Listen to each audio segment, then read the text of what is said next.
If you're a young, new Russian patriot in your beige uniform with red beret, this is your anthem.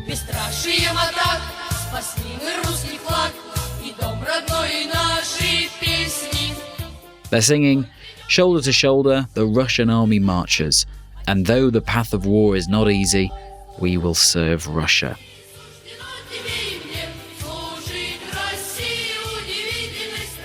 This is the Unarmia, Russia's youth army.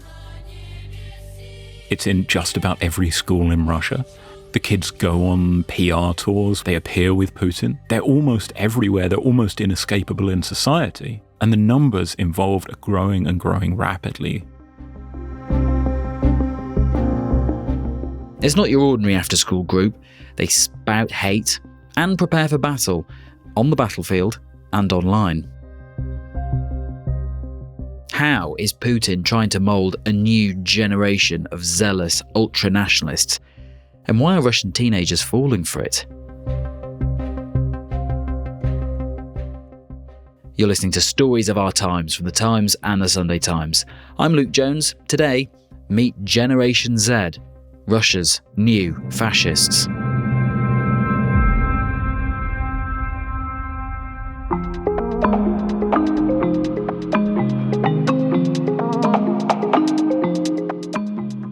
Are you much of a TikTok person normally? No. TikTok is way beyond my social media presence. I'm not very good at social media in general. You're not missing much. I get a lot of dogs and salads, weirdly. So let's have a look at some of these young Russians. You can read Russian, can't you? Yeah, for sure. With me in the studio at Times Towers, Dr. Ian Garner. I am a scholar of Russian identity, myth and war propaganda, and I have just released a new book, Z Generation, Into the Heart of Russia's Fascist Youth. It's a book about these young Russians who signed up to the country's youth army, and they love to TikTok about it.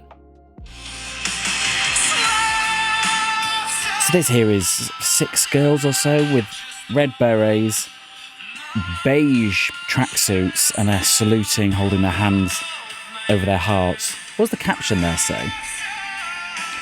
So the caption is, Forward Youth Army. Hashtag Я русский. I'm Russian. Hashtag Shaman, who is a popular patriotic singular. And then Приколы до слез, which means like hijinks, good times until we cry. Okay. It's like, you know, we're really having an amazing time here in our uniforms. This is another one. Oh, I don't understand this guy because he sort of seems... I don't see what is... Other than the red beret, I mean, I can't quite see what is very army-ish about that. So this is a really good example of how the state uses social media so brilliantly effectively. The first video we looked at, if you're a young Russian and you're rejecting the state and the state's narratives and the state's ideology, you're just going to say, well, that's not for me. This is a whole load of BS. This is government. I hate it.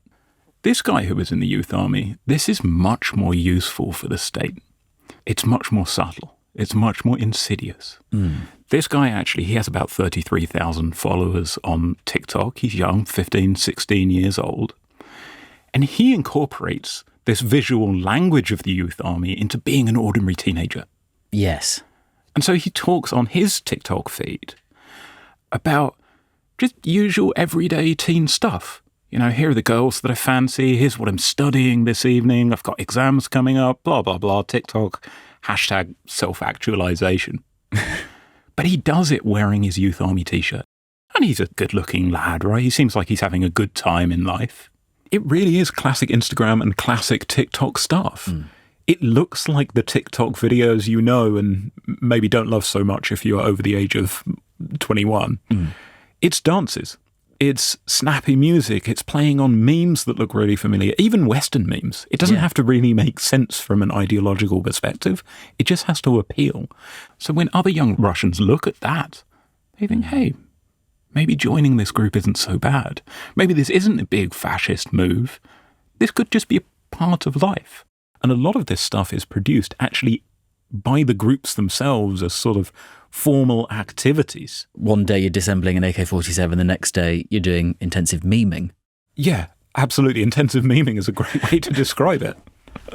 One of the people posting some of these videos is someone who you've looked into in particular, a young girl called Maria. And like, actually really young. She's, what, 14? Yeah. What's her deal? Maria is your classic image of a Putinist success story, at least in the ways that they are trying to indoctrinate and ideologize young Russians today. Maria lives in the southwest of Russia, so we're not talking about sort of liberal, metropolitan, cosmopolitan Moscow, St. Petersburg, where people have a bit more money and more links with people abroad. This is where the majority of Russians live, outside of those cities, right? Mm. And Maria came to her dad about a year ago now and said, listen, Dad, I want to join the youth army, this youth group that's existed for the last 7 years or so. And her dad, Yuri, is a pretty classic Russian millennial dad. He just tries to keep his head down. He doesn't really care about what the state's doing. He doesn't want to have any business in it. He doesn't say yes. He doesn't say no. He tries to say nothing at all. And Yuri said, well, a bit surprised, but sure, go ahead. You can sign up. And Maria was able to sign up to the youth army. You can do it online. You just download an app, fill in your details, and lo and behold, you're in. I did it myself. So I'm technically a member of the youth army. So if they wonder why Ivan Ivanov from Belgorod has never turned up to parade duty, it's because it's you. I'm here. And since then, Maria's been going to youth army events, which involves lots of parading. It involves going to classes, learning about the so-called history of Russia, which is a very distorted form of patriotic history. She has participated in things like Victory Day events. But where the real excitement for Maria is online, is in creating these kind of little TikTok videos, diaries of her life, which are sometimes ordinary teen diaries, just like those we've seen, and are sometimes videos about how much she loves the youth army. And one really struck me that was Maria, after having had an argument with her mum, saying, well, you know what, screw you, Mum, I guess I'll just go live in the barracks. I'd prefer to join this family, this state-sponsored family, than be in your family. And of course, it's all teen talk. But it creates this environment for Maria's friends, who of course are following on TikTok, where it becomes very normal to engage in this sort of group.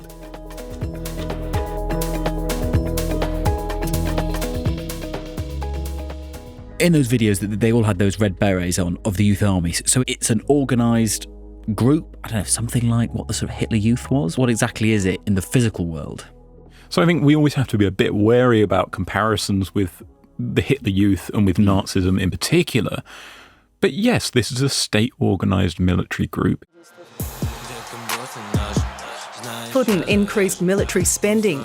He then created the Youth Army, a voluntary military cadet program supported by the Ministry of Defence. This promotional video shows them centre stage at Victory Day. Yunarmia is the name of the group, and Yunarmietsi, young soldiers. It was founded in 2016, supposedly by the Defence Minister Sergei Shoigu. The state recognised at that point that millennials weren't interested in its wars, in its campaigns of sort of active involvement, just like Maria's dad. If it wanted to wage aggressive wars, it would have to train young people spiritually, morally, and physically, and those are their words. You can find them on the webpage. Yeah. To be ready to fight. So it founded this group, put a lot of money behind it. It now exists across Russia, and the numbers involved are growing and growing rapidly.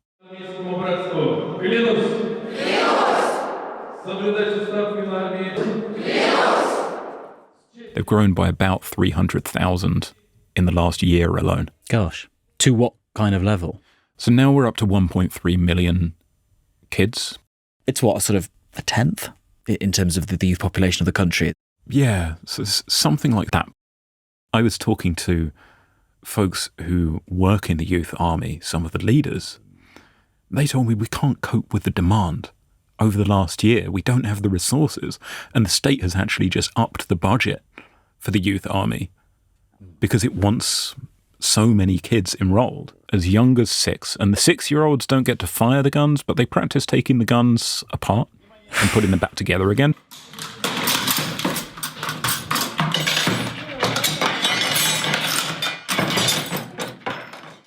So they'll be ready to do the live firing practice in a couple of years when they grow up. And you said it's in schools. So is it the case that it is increasingly incumbent on young people to join this organisation, or is it a sidebar thing which some of them can be talked into if they want to? Well, the state has adopted a policy of the carrot and the stick. The carrot is belonging, is enjoyment, is fun and games, is in getting to be in those little TikTok videos, you and 5 other pals saluting and listening to a bit of patriotic pop music and having a good time. And you know what? There's an appeal in firing guns for a lot of kids as well. And sometimes it's a very raw sort of bribe almost to get in here. You want to go do good stuff. You want to get a free trip. You want to get a day off school to go and do youth army activities, then sign up. But the important thing is getting kids through the door. But there is also the stick. There is the promise that you will be left out. You will be excluded. You will become like the Ukrainians. You will become like the LGBTQ youth that we target. You will become like the other. So you may not love it, but it's better to be on the inside, isn't it? Yeah. And this isn't necessarily a new idea. In Soviet Russia, there was an equivalent of this, was there?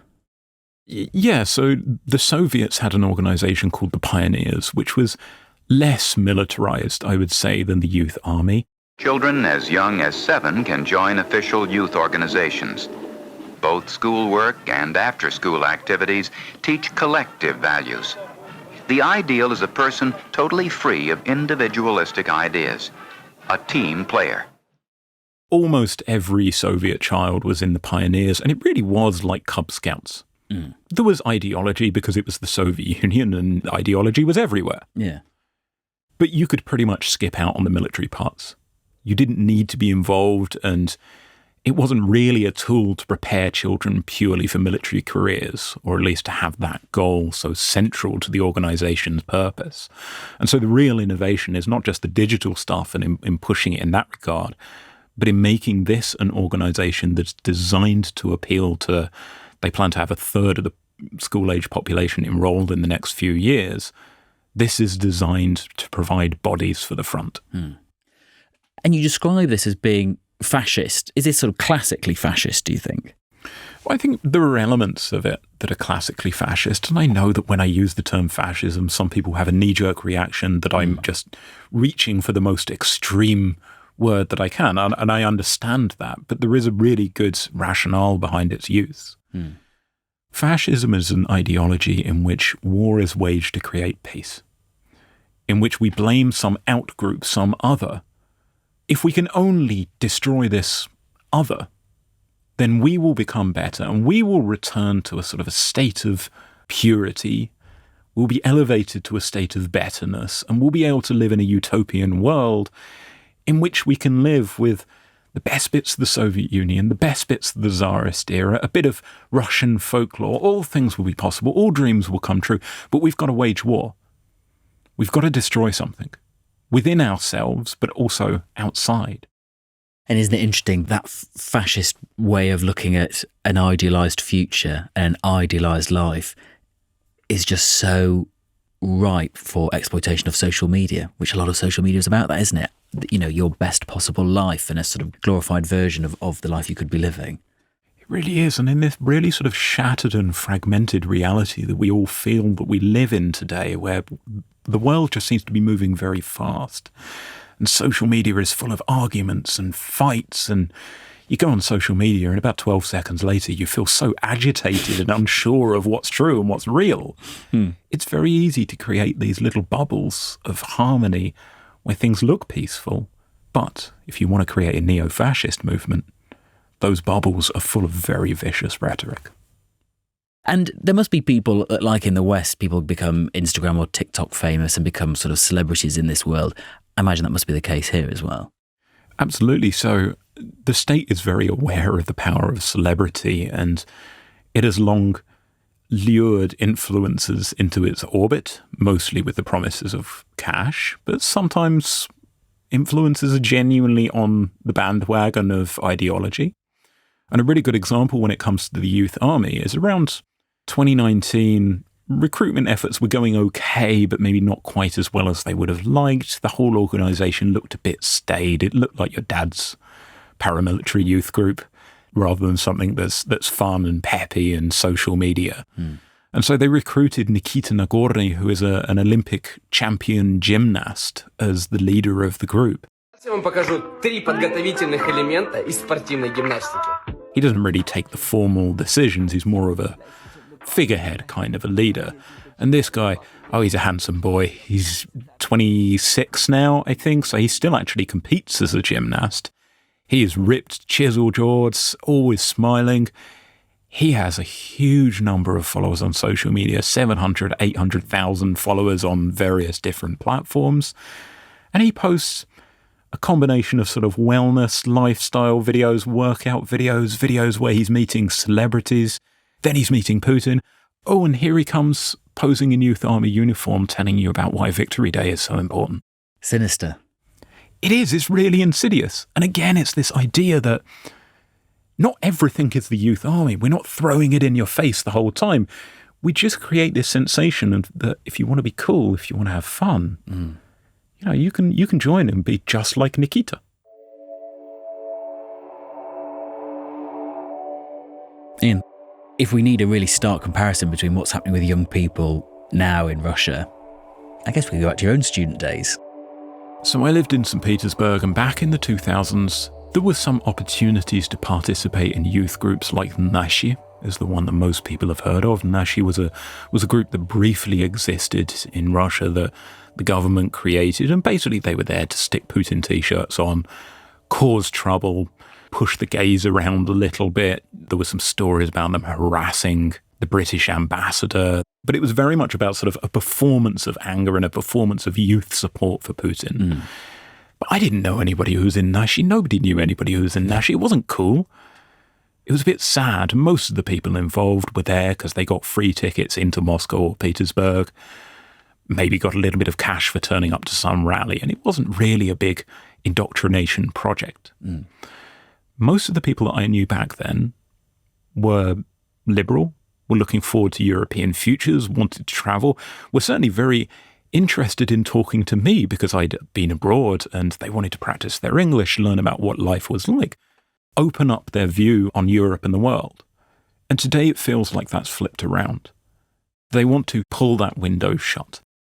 Can you give us an example of a person, how you knew them in the sort of mid-2000s, early 2000s, and how they're dealing with this now? Yeah, for sure. So there was a friend of mine, Sveta, who was quite close to in Petersburg, and she was such an ordinary person, remarkable in personality, but unremarkable in political beliefs and the way that she lived her life. And she took me on tours around Petersburg. She wanted to, show me the sights. She would invite me to family dinners. She wanted me to learn about Russia and show off what a nice place this could be. And she loved indie music.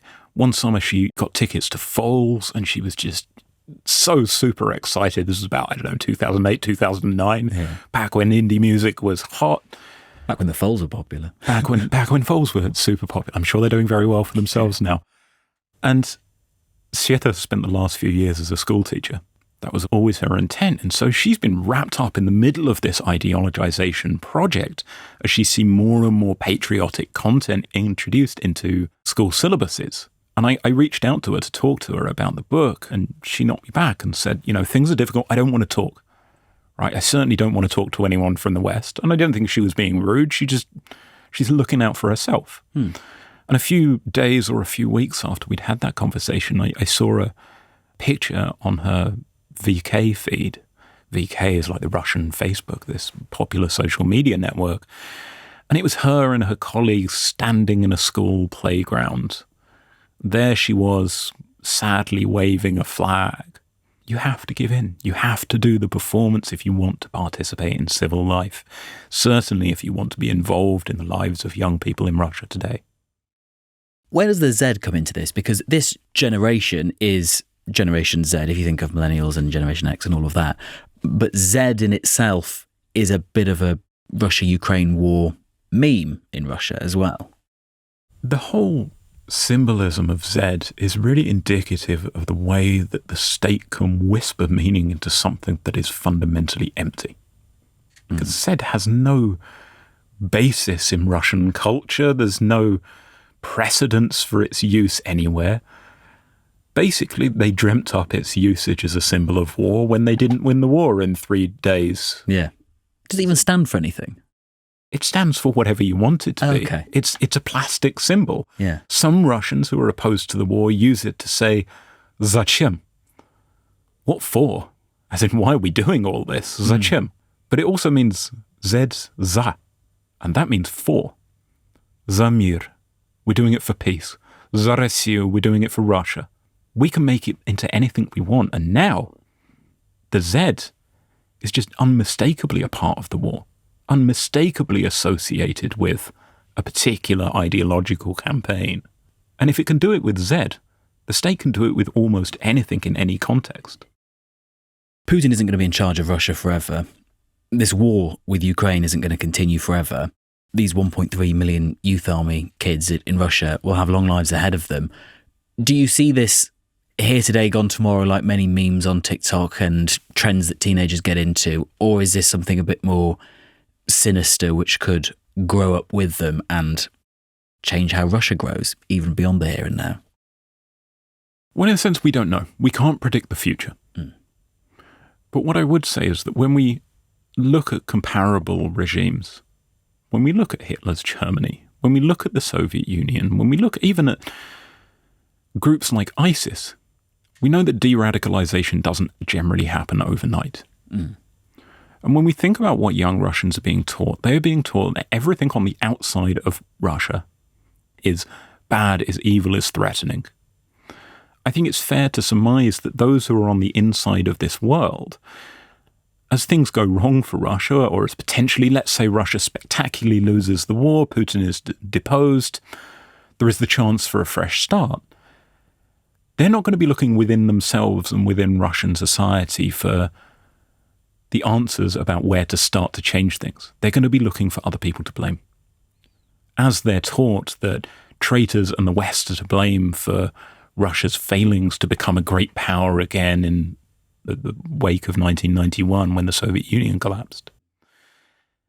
And therefore, I think we have to think about what we're going to do with this generation. Now, I might be wrong, and I will be very happy to be proven completely wrong about that. Nothing would make me more joyful. But from a policy perspective, it's a mistake to assume that we're wrong. If we do nothing, we're only storing up more trouble for the future. But if we act now, we can potentially do something about it. Act now in what way? So I think the good news is that while the Russian state is very savvily using digital media to influence young people's opinions, the state is also very lax about cybersecurity and digital security. They don't have the technological capacity that, for example, the Chinese state does to monitor what's happening online. And the state is borderline incompetent in almost all things. Therefore, we can intervene. We can be in those social media spaces. We can be talking to these young Russians. We can be showing them different visions of what it can mean to be a young Russian. That you can be a Russian and be queer, that you can be a Russian and peaceful, that you don't have to engage in militarism to be a good citizen. And we can show them lots of examples of Russians from history who've done so. So we just have to rewrite the stories that the state is writing for them. The kind of offensive cyber, well, here in the UK, more money's gone into recently, that will be a sort of use for it. Yeah, absolutely. And I don't like framing it in terms of war and cyber war because I feel it almost admits to the Russian state that we are waging war with them. And I think that's a very morally awkward and strategically improper thing to do. But in a sense, it's a defensive act. If we can convince kids not to pick up guns ultimately and fire them at Ukrainians or whoever is the next target, then that is a victory of sorts. Thinking back to those TikTok videos and the kind of ones that people like Maria were doing, what do you think when you look at them? They all seem so happy and are doing fun things, but they're being absolutely brutalised. I mean, it's quite upsetting, weirdly, thinking about what lies ahead for them. It is, and I've probably come across as very cynical and pessimistic and maybe even angry about what's happening. And in a sense, I'm angry. But I would say above all, I'm sad. Because that Russia that was possible in the 1990s, when this plurality of opinions and ideas exploded, and when a majority of Russians, by some distance, said they wanted to become more liberal, they wanted to become more democratic, that Russia has gone. And for these kids, they are just kids. It's not their fault what is happening. It's sad to think that they're being pushed in this direction towards more war, which is going to mean their own lives being poorer, economically and morally too. And of course, it's going to mean there are other very real victims, Ukrainians today, but who knows tomorrow.